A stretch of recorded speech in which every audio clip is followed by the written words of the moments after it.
আমি এই মুহূর্তে আসলে যার সাথে দাঁড়িয়ে আছি আমাদের এই 2024-এর ছাত্র জনতার যে অভ্যুত্থান, এই অভ্যুত্থানের একজন যোদ্ধা, সাহসী বীর যোদ্ধা আমাদের ভাই ইমরান হাসানের সাথে আমি আসলে দাঁড়িয়ে আছি।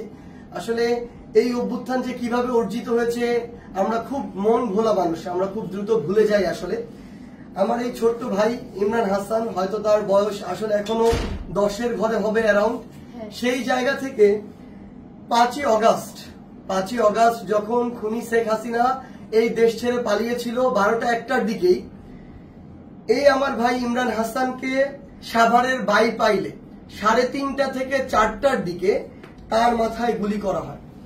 এবং তার আপনারা যদি দেখেন যে তার মাথার দুই পাশে, আপনি যদি সামনে থেকে শুধু একটু নেন তাহলে দেখতে পাবেন তার মাথার এই অংশের খুলিও নেই, এই খুলিটুকু নেই, মাথার এই অংশের খুলিটুকু নেই, শুধু মাঝে এইটুকু আছে আর নিচের দুই পাশে। এই দুই পাশের খুলিটুকু খুলে আপাতত মেডিকেল কলেজে রেখে দেওয়া হয়েছে। তার মাথার যদি আপনারা দেখেন এই যে ক্ষতর চিহ্ন, এই ক্ষতর চিহ্নটি যদি আপনি দেখেন মাথার এক পাশ থেকে শুরু করে অপর পাশ পর্যন্ত। এবং আমার এই ভাই, আমার যোদ্ধা ভাই ইমরান, তার মাথার দুই পাশের খুলির অংশটুকু এখন আর নেই, এটি রয়েছে হসপিটালে। এবং আমার এই যোদ্ধা ভাই আজকে এসেছে জুলাই শহীদ স্মৃতি ফাউন্ডেশনে। এবং সবচেয়ে বড় কথা হচ্ছে আমার এই 10 বছরের ইমরানের মতো ভাইরা আমার যখন এখন পর্যন্ত গুলির আঘাতে তাদের মাথার খুলি হারিয়ে এখন ওই মাথার খুলির অংশ ছাড়া বা ওই খুলিটি হসপিটালে রেখে শুধুমাত্র এভাবে হাঁটতে হয়, যখন আপনি তার চামড়ায় স্পর্শ করবেন আপনার হাতে তার মগজের নরম স্পর্শ লাগবে।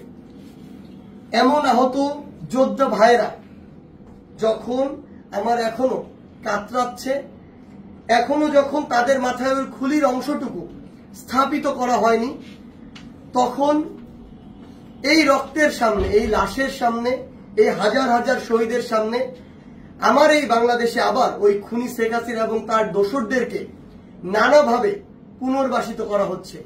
রাজনৈতিকভাবে নানাভাবে তাদের মধ্যে একাত্মতা ঘোষণা হচ্ছে। আমি শুধু আপনাদেরকে একটি জিনিসই বলতে চাই, আপনাদের মধ্যে যদি ন্যূনতম বিবেকবোধ থাকে তাহলে আমার ভাই ইমরানের এই চেহারাটা চোখের সামনে রেখে আজকের পর থেকে ওই খুনিদের সাথে আপনারা কখনো হাত মেলাতে যাবেন না।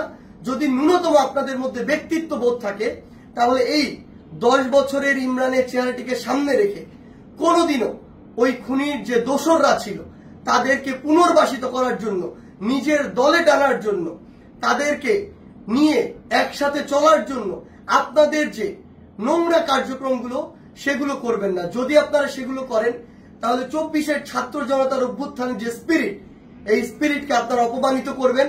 আর এই বাংলাদেশে কেউ কোনোদিন কোন ফ্যাসিস্টের বিপক্ষে দাঁড়ানোর যে সাহস সেটি আর কোনোদিন করবে না। ধন্যবাদ।